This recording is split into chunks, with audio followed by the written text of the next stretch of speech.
Apakah Anda penggemar sate? Sudah pernahkah mencoba sate susu? Ya, sate susu yang terbuat dari bahan utama susu sapi ini cuma bisa ditemui di Denpasar saat bulan Ramadan saja. Berikut liputan selengkapnya untuk Anda.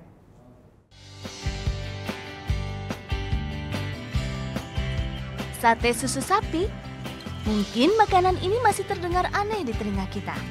Tapi makanan unik ini sudah menjadi ciri khas sajian Ramadan di Kampung Jawa Denpasar, Bali secara turun-temurun. Berbahan utama payudara sapi, penganan ini hanya dijual saat Ramadan tiba. Bagian susu sapi dipotong-potong berbentuk dadu, kemudian direbus lalu dibumbui. Pilihan bumbunya ada dua jenis, ada yang manis, ada pula yang pedas, tergantung selera konsumen. Prosesnya direbus 4 jam ada itu kan.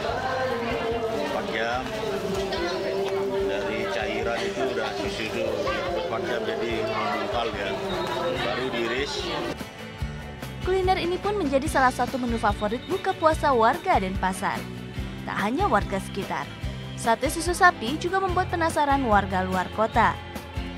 Aku tahunya dari Instagram sih, karena katanya sate susu ini cuma ada pas puasa gitu. Tapi nggak tahu sih benar apa enggak, cuma baru pertama kali.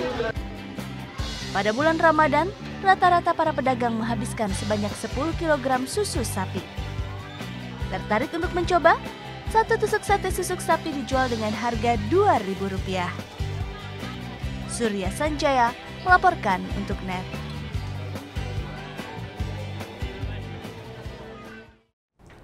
Thank you. Udah selesai nonton beritanya? Jangan pergi dulu dong. Subscribe dulu dan nonton tayangan lainnya di sini. Subscribe, nonton lagi. Subscribe, nonton lagi.